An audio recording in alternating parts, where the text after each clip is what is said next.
How's it going, everybody? Bryan Alvarez and Dave Meltzer here, Wrestling Observer Radio. It is May 26, 2019, figure4online.com/wrestlingobserver.com. Here in our palatial suite in wherever we are, Las Vegas, Nevada. Vegas. Yeah. It's been a long weekend. My voice is gone. We've had a lot of fun so far. We have? Actually, we have. We had a Q&A today. It's already up on the front page if you haven't heard it yet. Both Q&As were really good. Yep. The StarCast Q&A, I think, is available on Fight TV for a replay. Mm-hmm. And we have the one that we did available on the front page and also video.f4wonline.com. Same with this one here. It's going to be available on video, so if you want to check that out, head up there and do that. And obviously, there's a little news today. Only a little. That being that, as you said earlier, it's UFC 1. Tonight was history. It was the beginning of something. Okay, so remember in the Cody and Dustin match when they threw the turnbuckle into the crowd? Yes. Okay. That turnbuckle is going to be worth so much money in a couple of years. Because people no one threw it back either. No, that's what I mean. Yeah. Whoever got that turnbuckle, it's like, that's the turnbuckle in the Cody Rhodes and Dustin Rhodes match that on the first AEW pay-per-view that's going to go down as, one of the legendary shows in pro wrestling history. That's right. This is it's like the AAA show, the When Worlds Collide. Yep. This is and because it's going to have more staying power because of the television deal, this is going to be bigger. Yeah. So before we go into anything else, because we got a lot of great things to say about the show, we have to say, obviously, we did not see the television version. No, neither of us have seen it. So we've read some different reviews of it, and I've read my feedback from people who sent in feedback to me. But yeah, we haven't seen it, so I really can't comment too much on production or announcing. I am gonna. But those were the two complaints. The two complaints we got about the show were production and we didn't get the announcing. Only to a degree. Everyone was raving about Excalibur, and most everyone was raving about JR too. Yep. It was just Alex but it's his first time. I mean, I knew that it's going to take a couple of shows to get his legs down, and I haven't seen it, so I can't really comment on it. Yeah, but it was that I expected that. And as far as production goes, there was a post-show media deal where a lot of the guys came in, and the Young Bucks, they were asked about, what do you think about the show? And there was a little bit of people were talking about the production and everything, and they said, it's our first show. Like, we're going to go home, we're going to watch it, we're going to see what was good and what was bad. Yeah. And we're going to try and learn from what was bad and do it better next time. So it is a first show. I mean, it certainly was absolutely not a disaster. I mean, come on, we can't even the show. The show itself as a live event was phenomenal. Phenomenal. I'm talking like the television version. The complaints we had, there were no complaints that it was a disaster. There were complaints that there were the feed cut out here and there. I mean, it was overwhelmingly positive. Yes, I think you got it all thumbs up, right? All thumbs up. Yes, all thumbs up. So far. Now you just jinxed it. Well, you know how people are. But the reality is a live show. It was a great show. Oh, it was a crowd was great. Wonderful crowd. One of the better, I won't say the greatest crowd I've ever been around, for wrestling, but it was up there. I mean, I've been to some louder crowds, but, this was a really good crowd in the sense that they were there to, they helped the show a lot. And really, especially in the Dustin and Cody match. Yeah, of all the matches to steal the show, I thought they stole the show. It was Cody and Dustin. That match was in a fucking bloodbath. Yeah, they brought. That's what that's one of the different elements. You had. The Kenny Omega match was a bloodbath too, but that wasn't planned. No, that was a legitimate broken nose. Yeah, I think it was a spot in the corner where Kenny was he was just sort of laying down in the corner, and Jericho just went to give him a boot. And I think he booted him right in the nose there. I think that's where it happened. Okay. I could be wrong. I couldn't really tell. But I just saw. We were watching, and there was a kick, and we were like, "Oh my god, that was." I do remember there was a kick that looked really stiff to me, and I think that must have been where it was. But yeah.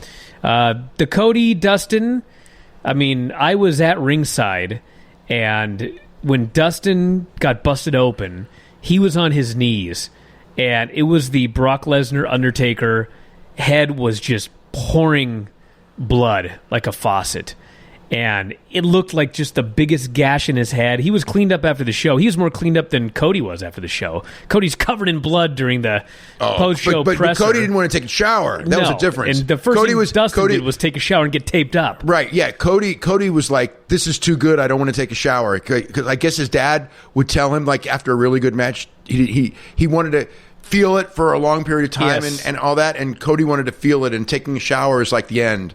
So yeah, he did not. Yeah, total bloodbath. So he's covered in he's all covered in blood in the press conference. Like when the show was over, after the show goes off the air, people didn't see this if they weren't there, but they all came out and they did like a goodbye thing and everything like that. And Cody comes out, and I'm like, why is his hair pink? And then I got a close look, and I'm like, he's still covered in Dustin's blood. Yeah, he didn't take a shower or anything. So yeah. Anyway, we've got to talk about the business of the show, and then we'll get into the review and everything like that. Seems to have done very well, based on Google Trends. Number 2 in Google Trends for the day. It's probably realistically number 3 because they didn't have anything from the Raptors game on, and obviously that's going to be number 1. But, even number 3 in the country. So here's the thing. All In was a niche show. If you're number 3 in the country in Google searches, you're not niche. This was a real. They did better than most WWE pay-per-views. They did better than didn't do better than UFC pay-per-views. They didn't do better than a SummerSlam or something like that. But a normal WWE pay-per-view, they did the same or better, and better than a UFC television show in most cases. There are exceptions. So it looks like there was a lot of interest in the show, and maybe that was, there's probably a lot of different reasons, but they all in didn't even hit 50,000, and this beat 200,000. So it was, as far as mainstream interest, it was probably 4 times or more bigger than All In. So it's huge. And that's obviously interesting because the All In show, niche show, hardcore audience, and obviously the people that bought tickets for this show were hardcore AEW fans. And they knew what was good about this crowd is that in the matches where they didn't know who the people were, they accepted the match. And they were polite. But as the matches got good, they got into it. The only thing on the show that I would say didn't work was the run-in by the Super Smash Brothers with all the local guys. Yes, even a lot of the hardcore seemed to have no idea who the Super Smash Brothers were. They didn't know. The people didn't know because they were chanting, "Who are you?" Yeah, and also they had all of those local guys, and I'm not even sure exactly what the purpose of those guys were, other than there was an extended beatdown. So it is interesting with those numbers, because one of the complaints I heard about the announcing, just as a whole, was I had people that were contacting me during the show, and they were like, I know these guys, but I'm not a real big Being the Elite fan. I don't really watch that. And they didn't know a lot of the guys, a lot of the stories, and they felt like the announcing was not directed at a new audience. And my thought at the time was, well, this is not a show for a new audience. It's a show for... But then when you see the Google numbers, apparently there was a new audience. Evidently. And this might have been a good show to educate them more to what was going on. Maybe there was the intrigue of, just like with the Tokyo Dome show, maybe there was the intrigue of Chris Jericho and Kenny Omega. Could have been. Because when they were at the Tokyo Dome, that was it exploded in numbers. Yeah. And then it could just be that it's Chris Jericho doing interviews, and Chris Jericho's a big name, and he hasn't been on WWE TV in a while. And Kenny Omega's got that, a little bit of buzz in the video game community and things like that, and in the hardcore wrestling community. And I'm trying to think what else would be, because the Moxley thing, people wouldn't have known ahead of time. No, that was top secret. Yeah. I'm trying. Yeah. So it's not Orange Cassidy at the last minute entering the Battle Royal. Don't think so. So the WWE, a lot of people in WWE were watching the show, and some of them were even tweeting about it. Way too many were tweeting about it. The only thing I could say is that everyone in the McMahon family has got to be ungodly furious at all those people who were tweeting, because it wasn't just like Sasha Banks. Okay, when she did it, it's like, okay, I get this, or Carl, was it Carl Anderson, or Carl Anderson did, right? I'm not sure. I don't know the whole list. I know Sasha, obviously. Sasha's Peyton Royce is got to, but I mean, it wasn't so overt with Peyton Royce, but she still did, and that can't be looked upon well. I mean, Matt Hardy can get away with it. What? You can get away with it to a degree. Not do anything with him anyway. Yeah, but they can't. They can't be happy at their own talent tweeting about the rival show and putting it over. But the funny thing is about the whole thing, it's like a Matt Hardy, for example, okay? Like, if Matt Hardy tweets about it and they get mad, he's just going to leave. No, not for another year. He's got another year because they rolled over or whatever, but I mean, he can just leave. Well, so they all could win their contracts. Yeah, so it's kind of a weird thing because if you punish them for tweeting about AEW, well, no, I don't think there's going to be punishment. I'm just saying that they're going to be furious. Well, I'm sure there will be some sort of punishment if they're that furious. knowing Vince and Triple H, maybe not Triple H. He may look on it all as fun, but Vince, because there were a couple of things there. I mean, obviously that one thing was a big shot at them, and even the attendance thing was a big shot at them. Although that's one where maybe they won't get it, but I got it. I can't imagine them not getting that. I mean, it was blatantly obvious. It was blatant shot at them. Yes. Yeah. If you missed it in the middle of the pre-show, the Bucks, end of the pre-show. Yeah, they all came out and they're giving this speech and they're basically talking about how we're going to inflate the attendance. We got the largest crowd ever here. Matt just goes, we're here in front of 20,000 people. Yes. And Cody goes, like, this place only sells out at 13.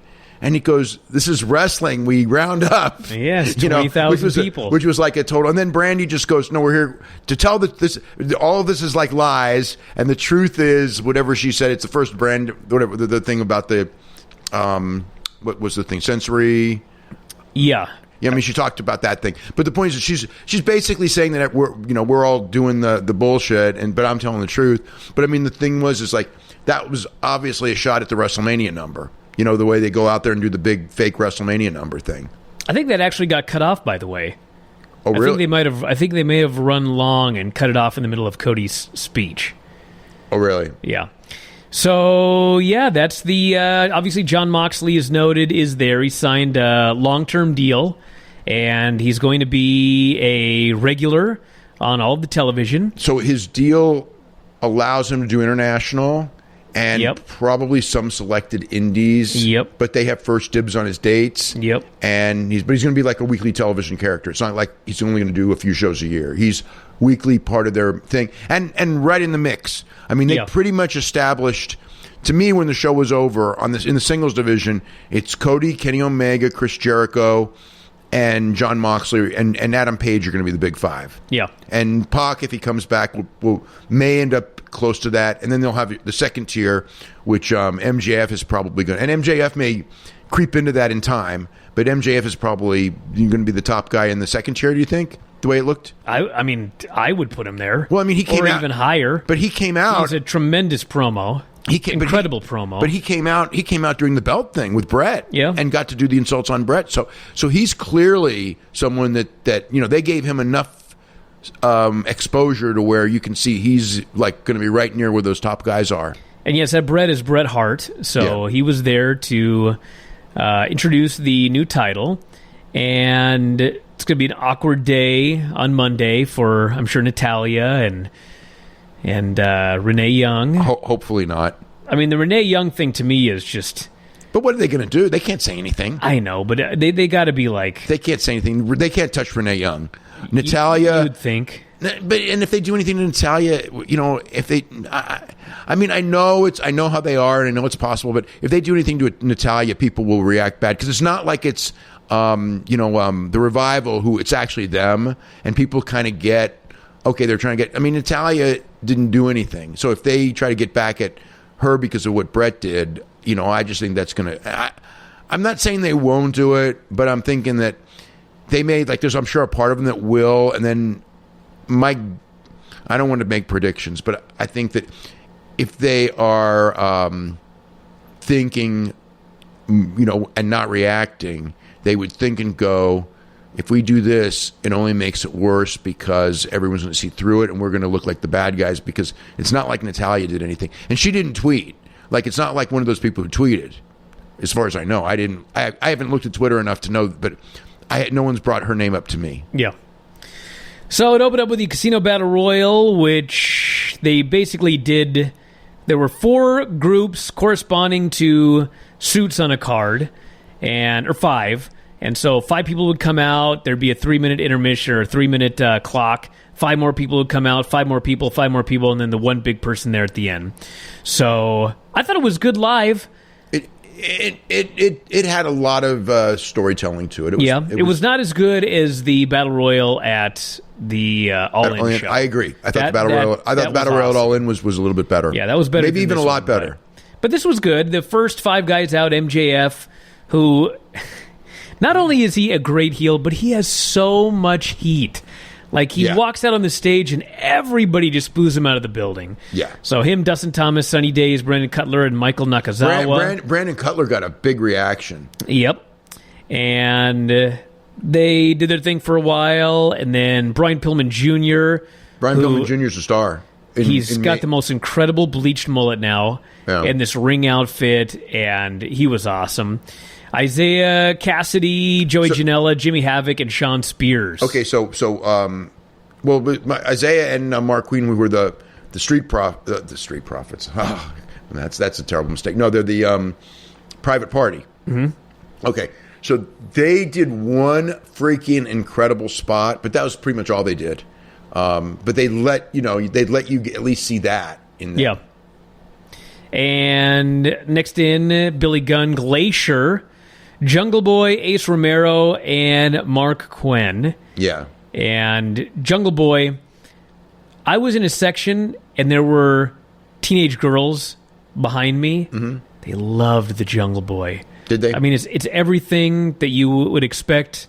Jungle Boy needs to get pushed. He needs to be pushed. Well, they did. They put him. They categorized him. They presented him on the main show in a way where he's one of the second tier stars, and that's what he should be right now. Yep. But he's going to be like I said at the thing this morning. Like 3 or 4 months ago, I would have said have him there. He was a good signing, but don't do anything with him for a couple of years. And now I have a very different opinion. I think that number one, I think that wrestling needs some stars in their early 20s to draw teenagers, and I think he's the guy. Every time I see him live, he gets over. He's just got whatever it is, but he's also got good enough too. Like when he gets when a guy gets over in PWG, then I know you can like an unknown guy. I know you can get over because he's got the look and all that. That's cool, but those people will see through a bad worker in a heartbeat. And they just like him. Like when he started, he really wasn't great or anything like that, but he had a likability, something to him. But now, his matches are like 3.5 star matches, 3 3/4 star matches at PWG. So it's like he's good. Well, you worked with him. Oh, he was really good. Yeah. Before the match, people had said he's green, but people love him, and it's going to be easy, and blah blah blah. He's green, but he's a lot less green than he was a couple months ago. Yeah, I went into the match expecting him to be much greener than he was. He was totally fine. Yeah. He was much better than I'd had people say that he was. Not that they said he was bad, but that they said he was very green. And he didn't come off that green to me when we did the match. Yeah. So and he just gets whatever it is, he just gets over. Yeah. The other thing with guys, what it is, I won't say guys because that's a weird way of putting it, but girls like him. Okay, but he gets over with guys don't dislike him. No, but they may in time. They could eventually, but they don't dislike him. They don't. No, but they don't now. No. There's something about him where he's a guy that everyone wants to see succeed, and I don't know if it's the Luke Perry son thing, kind of like sometimes you'll have the son of a star and people who was like I don't know if it's that because I know that when I was talking about the Jungle Boy match, there were still a lot of people that had no idea it was Luke Perry's son. Well, when I've been in matches, when I've been to shows, I see that I think most people don't know. Yeah. Yeah, so it's not no. I don't think it's that. No, it's no to some people it is to a degree, but he's just got it, Well, I think part of it also is he's He's a good-looking guy, and he does not come across as arrogant in any way. Yeah. He's just a nice-looking young guy who's trying to be a wrestler. He's the Jungle Boy. Yeah. I mean, there's really... I don't see anything about him where... Like, there are some, male wrestlers that I can see male fans not liking because the girls love them, but I don't see that with Jungle Boy. No, not now. But guys like him in certain times, there would be... They could turn on him. There would be fans that would boo. That would boo that. Guy fans that would boo, because guy fans sometimes, if someone's that popular with women, there's that resentment thing going. So the other thing I was going to mention was the teenage girls behind me. They loved the Jungle Boy, and do you know what else they loved? Their second favorite thing was Marco Stunt. No, who? They loved the Aja Kong match. They loved the Japanese women, like in the days of All Japan Women, Trinity, when all of those girls would show up for those shows. Okay, but Trinity, who's my son's girlfriend, was at her second... She loved that match, too. That was her favorite match on the show, was the Aja Kong match. Yeah, and I loved that match, too, but most of it was just because Aja Kong is just... Yeah, but the other women she's the were... best. They were all much better. Yuka Sakazaki was really good in that match. Her selling and everything like that.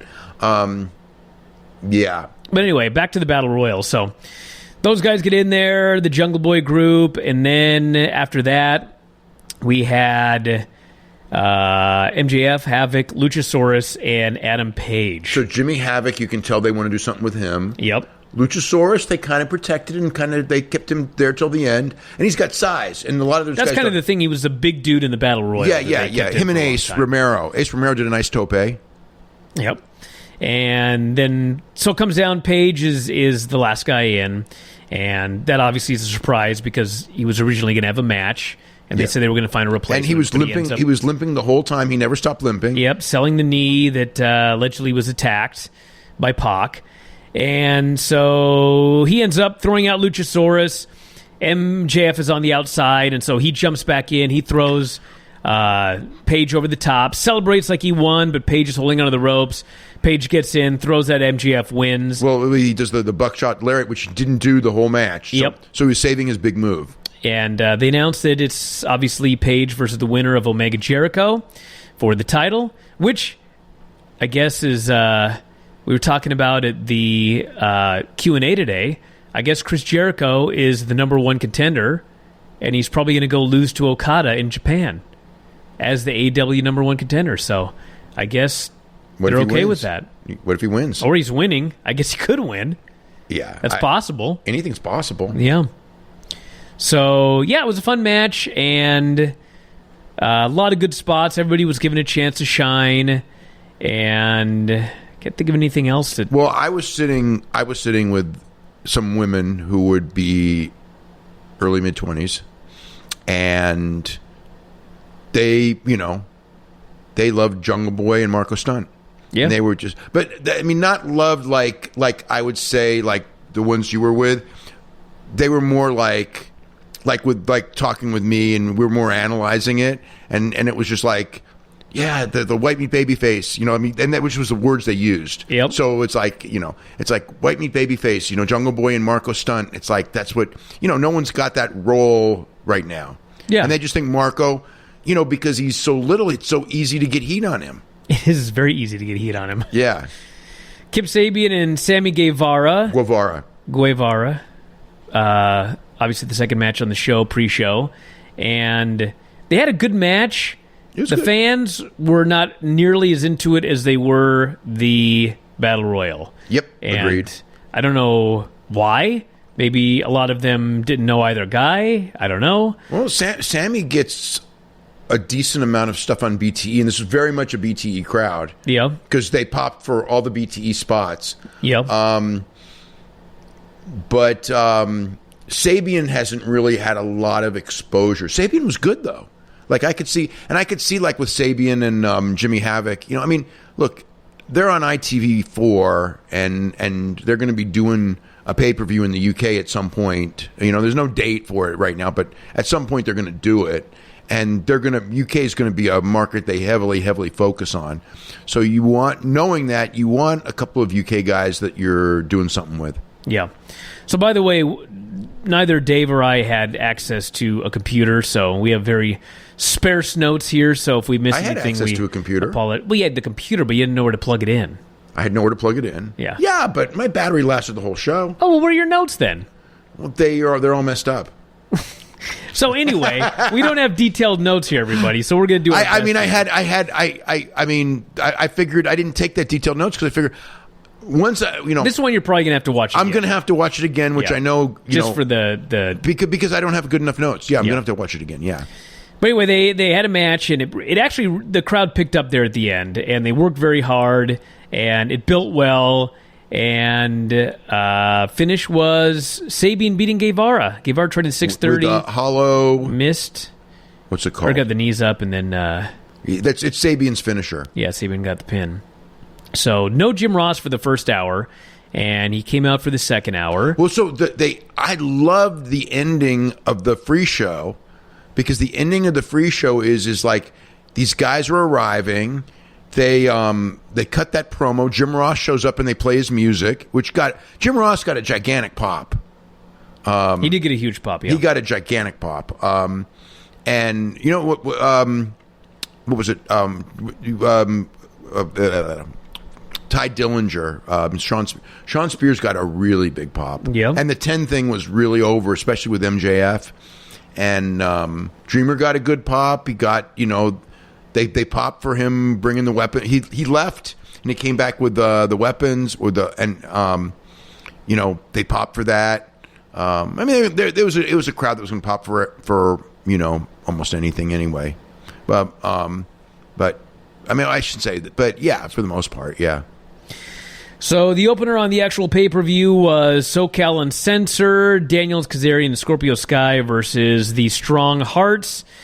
Lindemann, T-Hawk, and Shima, and it was a very good opener. I thought the match was really good. And the one thing, and this was the thing up and down the show, is, because a lot of the guys are, SCU has done a lot of indies of late, so it's not like they've just been sitting at home, but you can see that almost everyone on the card, male and female, were in like the best shape you've seen them in a long, long time. Yeah, like Kylie Ray had abs. Britt Baker had abs. Britt Baker was in ridiculous shape. She really was. Britt Baker was in ridiculously good shape. But so was Frankie Kazarian. Yep. 41. Daniels was in good shape too, but Frankie Kazarian. Well, I saw Kazarian at the All Pro shows, and he looked pretty much identical to this. He was in tremendous shape. He was in. No, I saw him. I was with you. He was in noticeably better shape. Oh yeah. I was with you. Yeah. He was in noticeably better shape than then.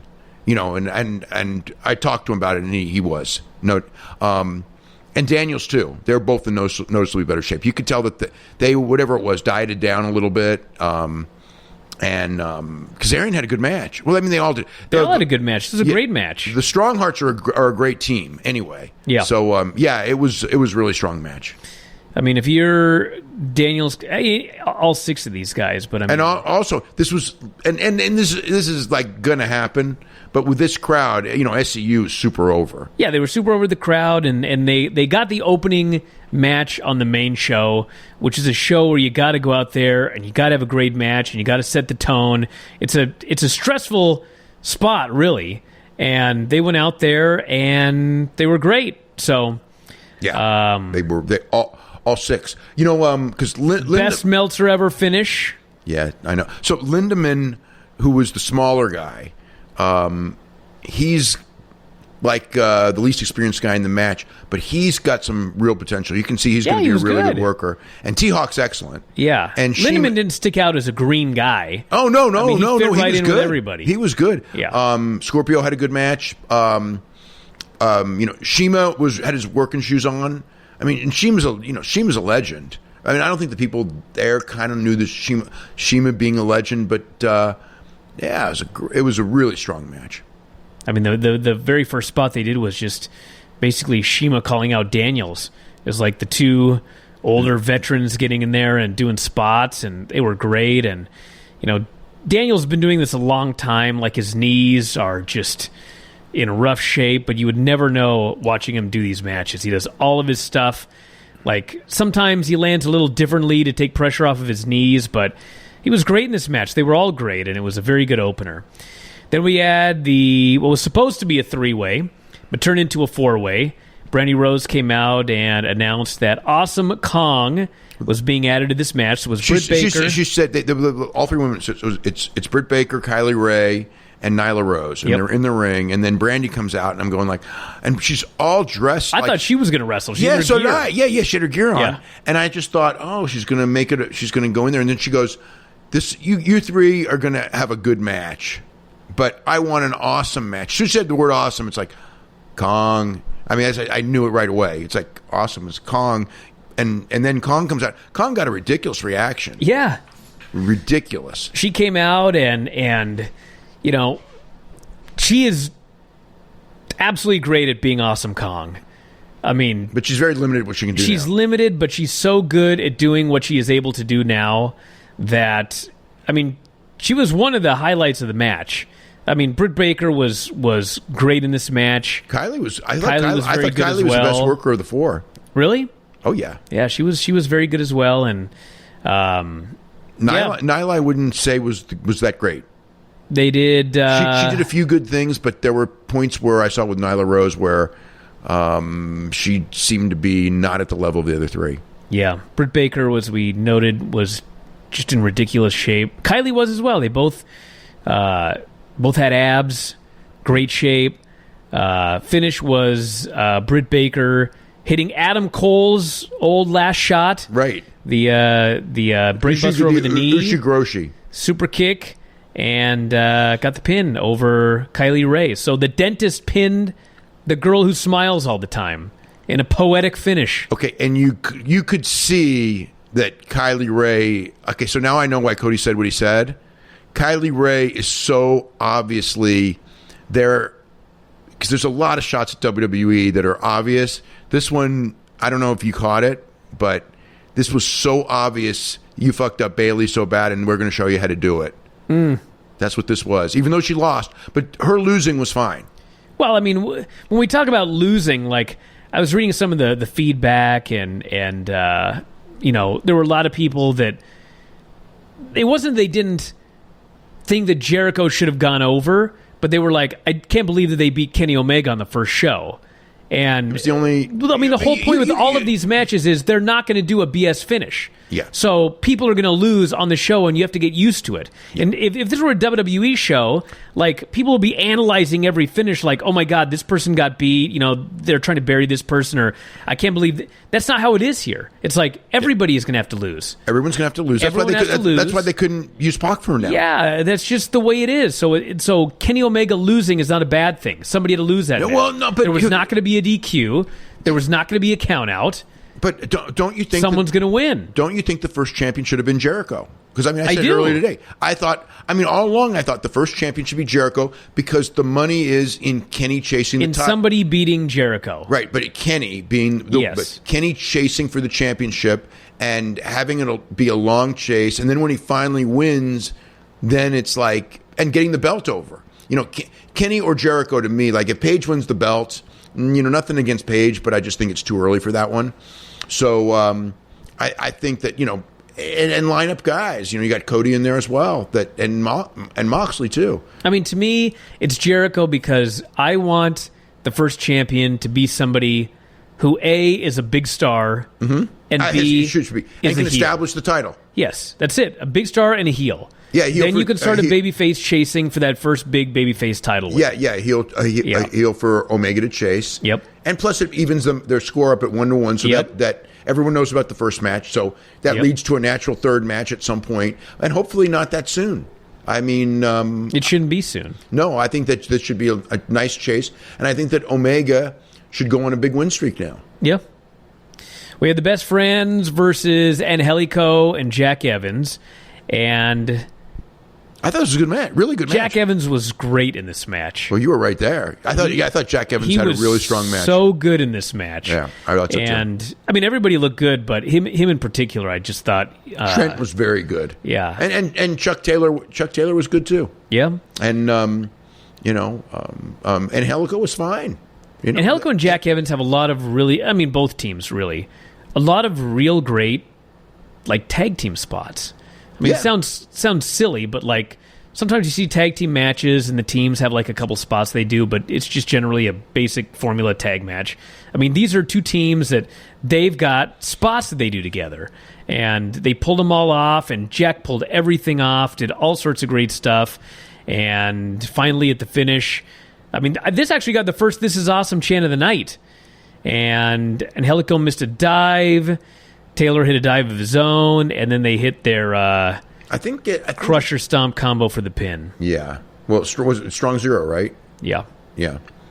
Yeah. So the big spot was afterwards where they had a spot earlier where the best friends went to hug, and Evans and Angelico Did you notice when they went to hug, they did the Okada Rainmaker thing? Yes, it was awesome. Wasn't that great? Yes. They find... Well, first, they're going to hug, and Evans and Angelico break it up, and everybody's pissed off, and then finally they get the big spot, and they go, and they hug, and the camera just zooms all the way out like a Rainmaker. It was great.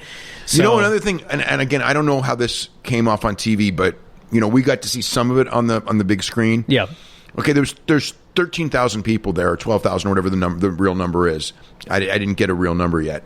But when they did crowd shots, the way they shot it looked like there was 20,000 people there. That's good. I mean, they were able to make it look gigantic. It looked, at least on the screens in the building.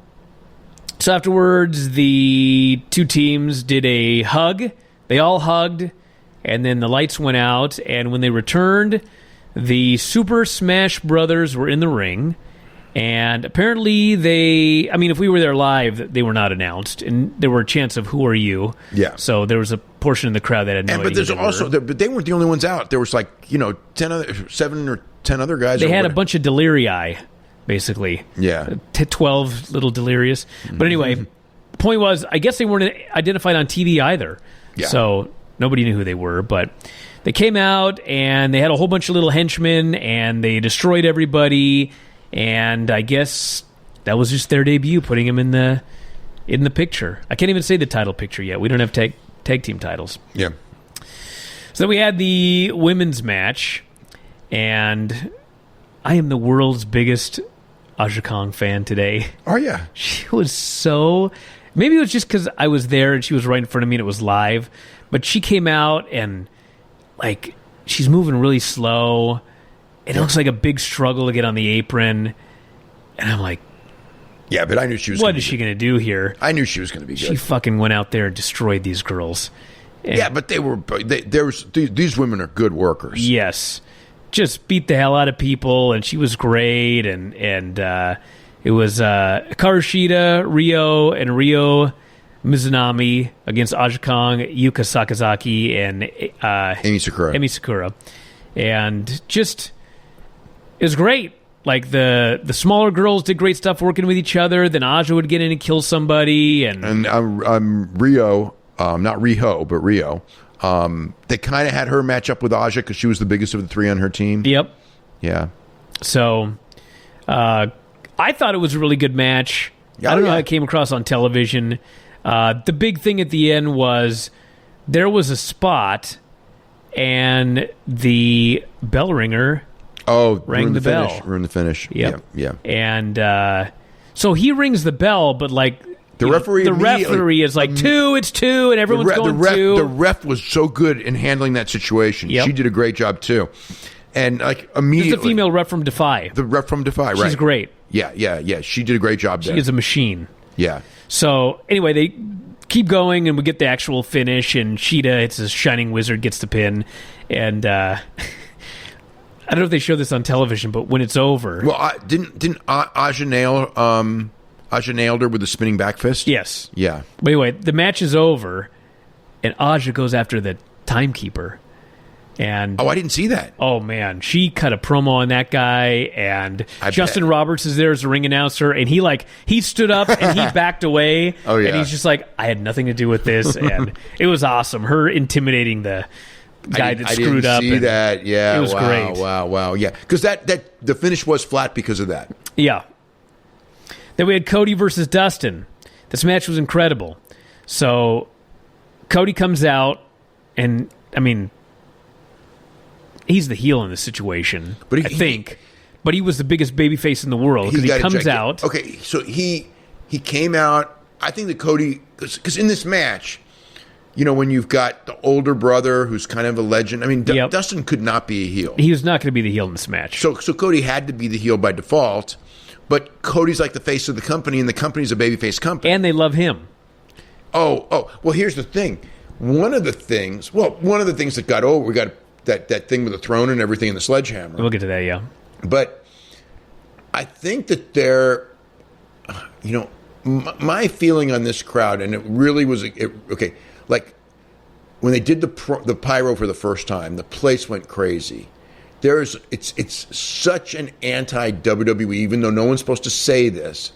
I mean, I felt the whole night was, there was that, this is as far as the crowd went. This was a crowd that this is their, this is the unhappy with WWE crowd. That's what I asked about at the first Starcast at our Q&A. Yeah. And everybody raised their hand.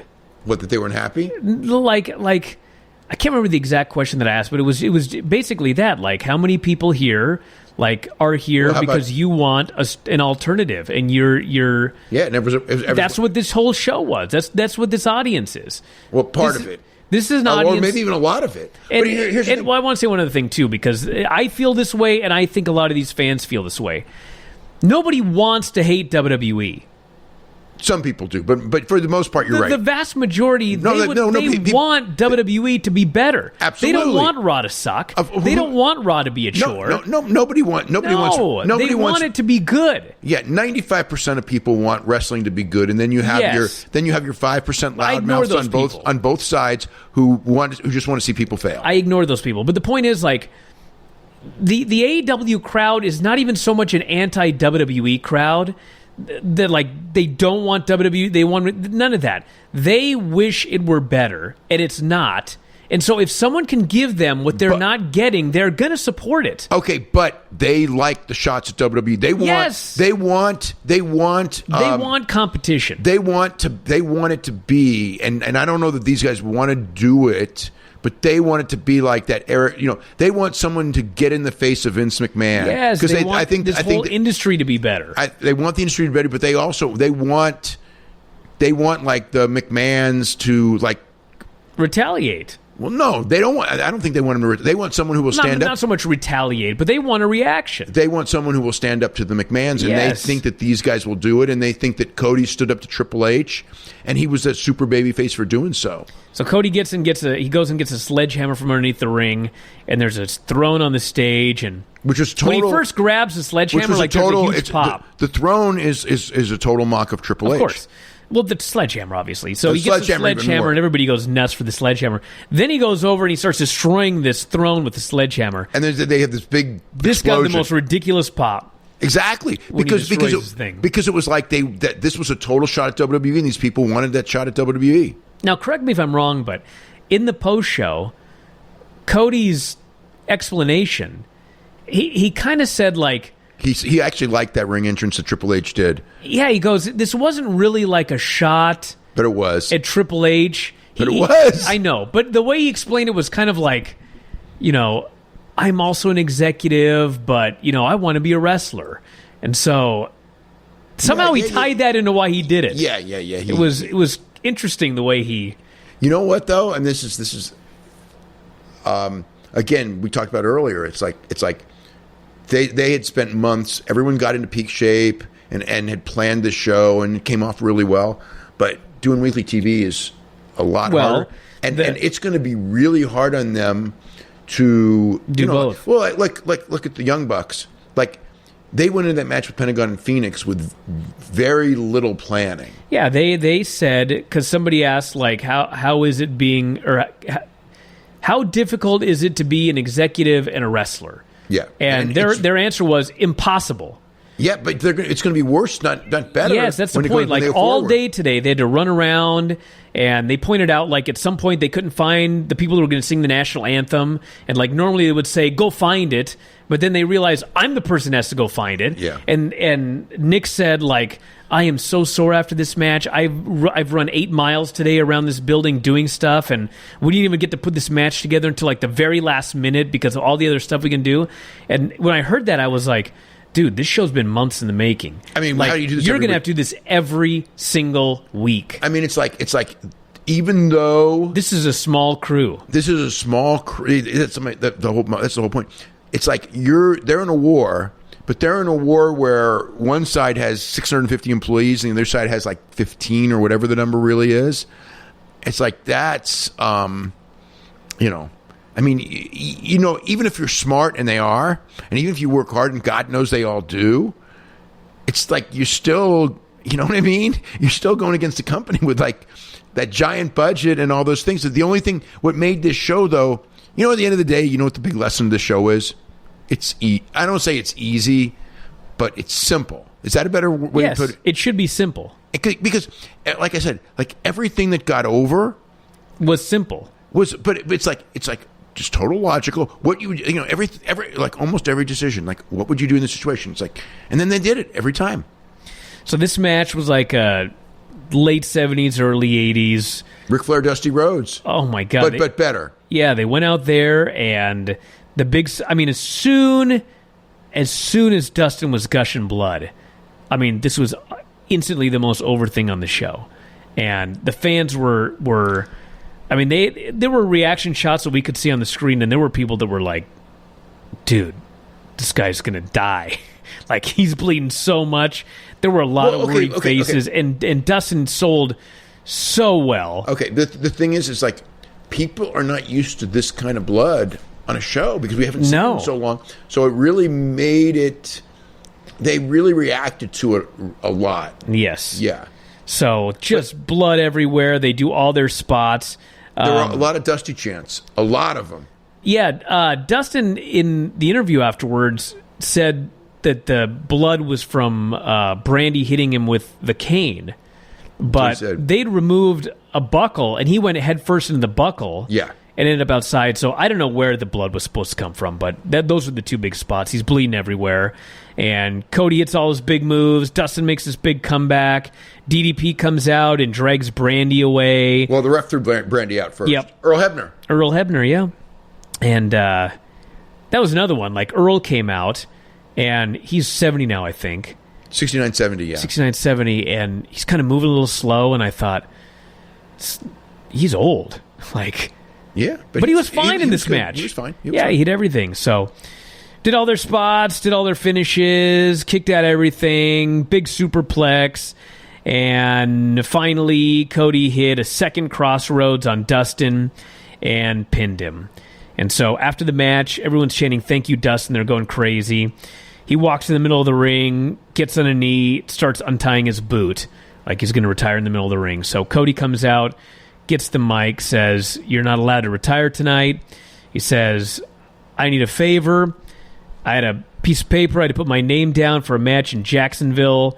I need a partner against the Young Bucks, but I have determined I don't need a partner." Everybody boos. He says, "I don't even need a friend." Everybody boos. He says, "I need my older brother." The place goes crazy. He goes, "I need a brother," and then it's like, "I need my older brother." Yeah. Yep. And people are crying. They're literally people crying. So they're hugging each other. But when they hugged each other, yeah. But the thing fans chanting Dusty all night. Every time the fans were doing Dusty, Cody. Well, they both were crying, and I mean, Dustin even said like there were 3 or 4 times in the match where Cody was worse. Yeah, where they're just. I mean, I've seen matches where the crowd cries rarely, but I've seen it, and I've seen matches where guys cry like at the end of when they're retiring or something, or even win a championship. But I've never seen a match where guys are crying intermittently during the match itself. Yes. That was different. Charlotte does it in her matches sometimes, but... Yeah. So, yeah, that was... I mean, it stole the show. It was just, like... I know going through my Twitter timeline that, like, before this match, there were the usual people that were like, "Oh, it's not the production, it's not that good, blah, blah, blah." It all changed after this match. The show was a home run. The show's great. The show's awesome. It didn't even matter what was going to happen because that was a level of emotion that you see. You might see it like 3 times a decade. You know what I mean? Like you'll see at Arena Mexico in the big mask match at the anniversary show sometimes. Yeah. Like Misawa Jumbo Tsuruta, I saw it. You know, I mean, I've seen it at times. But this, for an American match, I mean, God, when was the last time you saw something like that? Just been a long time. I can't even remember.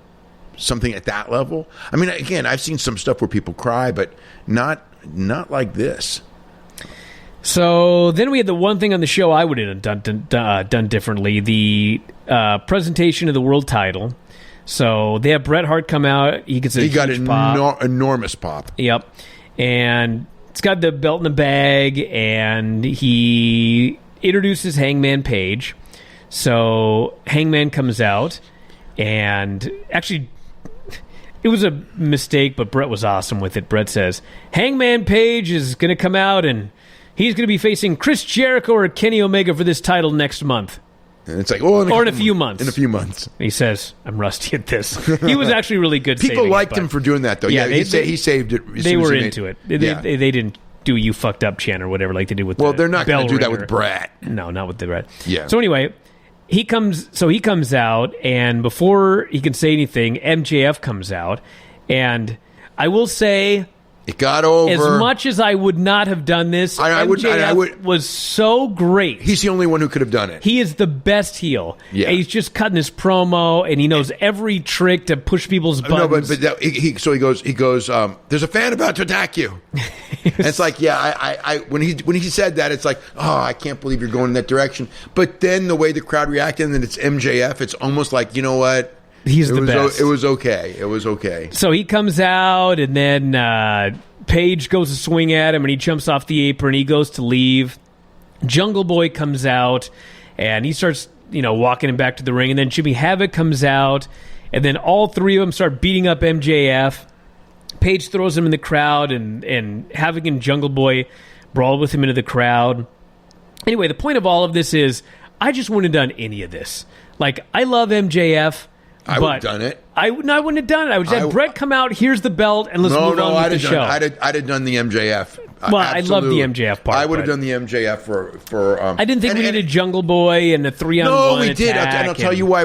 I know it associated him with the guys, but it made Jimmy Havoc and Jungle Boy on the main card where you're telling people, like, these are not just guys that were in the Battle Royal, they're throwaway guys. These are real guys that were pushing, and you know it. Yes. So that's why I would have done it. That's why I would have done it. As a fan, I'm watching it going, what is going on here? We're trying to debut this title belt, and I got three guys brawling in the crowd. Step on the belt. Yes, and when Bret pulled the belt out, they were still brawling. And not only that, so it did distract people. That's true. When this stuff was happening, like Bret's in the ring. I forget who he's in the ring with, but he's in the ring with somebody else, and they're like joking. I mean, you didn't see it on screen if you were watching at home, but Bret and this guy are just like they're chit chatting and smiling, and there's a brawl out there, and Bret's holding the belt. I'm like, what is going on here? Just like, show me this damn belt. So finally they show the belt, and everybody cheers, and it's a nice looking belt. It's a cool looking belt. Yeah, so I thought this was too convoluted. I would have just debuted the belt and got out of there. No. Yeah. I liked it. They got their whole life to debut these guys. They got weekly TV. Yeah, but they want to shove everything in the show. But it's okay. It was a short thing. And plus, MJF did a promo at the beginning of the show. He was out there at the beginning. But they wanted him on the pay-per-view. Nobody watched the pay-per-view that didn't watch the first part. Some people don't want to watch 5 straight hours and miss the first hour. We'll see. I mean, put it this way. What I know with WWE, because we get the numbers. Dude, I don't watch the WWE pre-show. But that was my point. People don't. But because you're conditioned to know that nothing happens on their pre-show. They don't even show a replay of it on the main show. Yeah, it's completely pointless. At least I know this show. If I'm a fan of AEW, I have to watch the pre-show because the winner of that Battle Royal is the number one contender. But here's the thing: you can, but it wasn't even on television, so a lot of people would have skipped it. So you had an audience that wasn't watching the pre-show that and also the people who, and when they watch late, it's like if you're going to watch late, you're only going to watch the Battle Royal. I mean, you're only going to watch the main show. You're not going to go back and YouTube the pre-show. So I think that again, it got those key guys onto the pay-per-view, and told you that they were important, and MJF in particular. he's a key heel in the company, like a major heel in the company. So we had the AAA titles on the line, Young Bucks versus the Lucha Brothers. Lucha Brothers super over. I mean, almost more over than the Young Bucks for a while there. Well, I mean, they were both over. Both teams were super over, but yeah. So yeah, they had a very good match. The story was that I thought the match ended up awesome. It started out a little. It was slow going early, but it was great by the end. Yeah, but when you're good, they went almost half hour. Yeah, but there was a design to it too. The story was Matt and Nick are rusty. Yep, and it's a great story to tell because if they were rusty, that plays into the story. Yeah, so they're very smart guys. Yeah, so they were rusty. They would screw up here and there. They would hit each other here and there, and there was a spot. What the hell was the spot in this match? There was a crazy spot where Phoenix did like a double springboard. Okay. I can't even remember what it was, but it was absolutely phenomenal. That's where the match turned around. He does that a lot. Yeah, and they went on. He was fantastic. Yeah, he was great. They were all great. I mean, everybody was great. And finally, at the end, Meltzer driver. Phoenix broke it up. Pentagon did the arm breaker on Matt. Broke his arm. It is Pentagon driver, I presume just a sprain. And then finally hit the Meltzer driver. One-arm Meltzer driver because Matt was selling his arm. And, yeah, it was great. Turned into a great match. It was slow going early, but, it was psychologically sound. Every big move you want to see. Lots of big moves. Two super over teams working their asses off. Place going nuts by the end. I mean, what do you expect? It was Young Bucks and Lucha Brothers, so yeah, it was great. Yeah. And then main event was Jericho and Omega, and Jericho had a special entrance, which he gets Cody designed, which was I guess the lights went out, and then there was Lionheart, Chris Jericho. Lights went out, there was Jericho with the list. Lights go out, there's the light-up jacket. Lights go out, there's Jericho. So he comes out, Kenny Omega comes out with his new song, and they had a World Championship match. And it was good. It was very good. Crowd was hit and miss, really. Yeah, I would say that. There were points where they were quiet. Okay, but here's the thing. It was meant, because it was a long match, it was meant to be a slow build. Yes. So it was they started slower. Yeah. And I mean, it probably did help in a sense that there was blood, because as noted, Omega got a broken nose, and I mean, it was early that he got this broken nose. First minute of the match. I don't know how long they went, but I mean, he was bleeding for, or not just bleeding, but working with a broken nose for 22 minutes? Probably 22 minutes. Yeah. I don't know how long they went, but yeah. So all sorts of spots, top rope back superplex. Multiple lion salts, multiple V triggers, table spot where we didn't even mention Joey Janela went through this table in the Battle Royal. Oh yeah, I thought he was dead. I mean, just head first through this table, upside down on his neck, feet over his head, just lying there in a heap. I presume he's alive. No update, but that was brutal. So there was a table spot here. Omega at one point did a big dive over, and he dove into the table. Yeah, Jericho actually. So he was going to go for a dive, but Jericho lifted up a table to block it. So he drop kicked the table. Then he dove over the top onto the table onto Jericho, and then later the table got set up and he did another dive and went through or I guess Jericho threw him over and put him through the table. Snapdragon suplexes, whole 9 yards. And finally, Jericho hit his. He hit the code breaker and the spinning elbow. He hit his code breaker, and no one-winged angel is avoided every time. Is always the case. And finally, he hits the code breaker, and then they're both down, and they start struggling to their feet. And Jericho stands up and he faces him, and he spins around into his new elbow, his new finish, and hits him. And Omega goes down, and Jericho covers, and he pins him. Yeah. And it was like... People did not expect that to be the pin. No. I did because I knew it was his new finish, and I figured if he's going to hit it, he's got to beat him with it. Or plus, what kind of a finish is it? And plus, he didn't, he didn't go for the pin after the code breaker, which is his usual finish. But like, I mean, there were people around me that were like, "What?" Oh, no. Everyone around me was like that. They were stunned. Yeah. But because I think everyone assumed that Kenny Omega was winning because I think that there's a mentality there, and it's something that people are ready to criticize as well, that the top guys who are booking are never going to lose. And the fact is that Paige won the Battle Royal, Cody won, the Young Bucks won. So you're just thinking like, oh, well, of course, we know who's going to win this match. Yeah. But in this case, you'd be wrong. So Jericho wins with his new finish and grabs the mic, starts cutting a promo. I don't care about you fans. I don't care about you marks. It's my time now. This company is all about me. I am AEW. You need to thank me for all of this. And so the big spot is he goes, you need to thank me for all this. So he raises his hands, waiting for the thank you, and the place goes crazy. And he's like, yeah. But they're going crazy because Jon Moxley's coming through the crowd.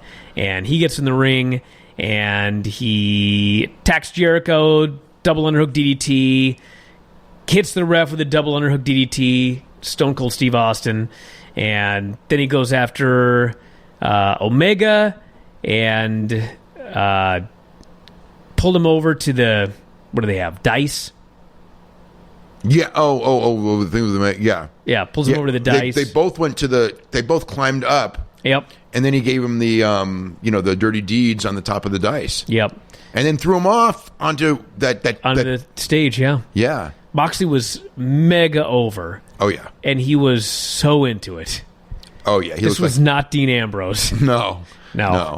He is John. So the thing is, so he first lays out Jericho, and Omega is down on the ground, and then Omega actually and him get in this great brawl, and then they brawl from the ring side area all the way back to that thing on the stage, the dice on the stage, yeah, or chips, the chips on the stage, chips, yeah. And then then Moxley makes basically a return, and everyone's chanting Moxley. Not one chant of Dean Ambrose. No, which is really interesting. No Shield chants. No, nothing like that. Nothing. No WWE chants. No. But man, he was super over, and then show goes off the air, and they came out for their curtain call afterwards, and poor Kenny Omega had to say his goodbye and goodnight with a broken nose, sitting out there. So overall, it was a tremendous pay-per-view. Live, I mean, like I said, we haven't seen it on tape yet, but it's a live event. It was awesome live event. Felt groundbreaking. So it was. It's the first show of the promotion, and the promotion, it feels like, if you're watching, if anything's going to get momentum, that's it. Yeah. If it's possible, because if they don't make it, it's like if they don't impossible. Yeah, I think it's kind of impossible. They've got names, they've got money, they've got TV. Yeah. If they don't make it, no one can make it. It looks that way. It would look that way. Yeah. Yes. So other notes, probably 4 pay-per-views a year. Yeah. So quarterly pay-per-views. Well, 4 pay-per-views, it would be big shows that are like 4.5 hours long. Yeah. But they're going to be running other shows. And some of them, they may be like minor pay-per-views. Yep. Next one is August 31st. 31st in Chicago, Sears Center. Yeah. Which they did not say would be Jericho and Paige, but one would think it would be. They'll have an announcement soon, they said. Yeah. Moxley signed a long-term deal. And anything else? That was pretty much it, yeah. Omega's fine. Bret Hart's fine. Yeah. Apparently he fell down leaving the ring, tripped on the steps or something like that. But, yeah, so that's the AEW news for today. And I guess anything you remember from falling asleep during the New Japan show last night? I only fell asleep during the Dragon Lee Titan match. And that was almost 1:30 or 2 in the morning. But the... let's see. We saw a bunch of matches from the Super Juniors, not the whole show, but Will Ospreay and Ren Narita was fantastic. Will Ospreay is the best guy in the business right now as far as bell to bell. He's just incredible. And then Rocky Romero and El Phantasmo. It looked to me like that match was just absolutely incredible. That match was better than anything on the show tonight, I think. I have to rewatch, but it felt to me like that was it was like an epic match, and they got to see Rocky win, which nobody expected. So, that was really great stuff. But the Super Junior tournament's just up and down. It's just great this year. All right, I think that's all the news for today, everybody. We haven't heard a lot else, so check out the front page for more. I want to thank everybody who came to the StarCast panel, which was great, and the Q&A, which was great. And that's it. We will talk to you again after a while.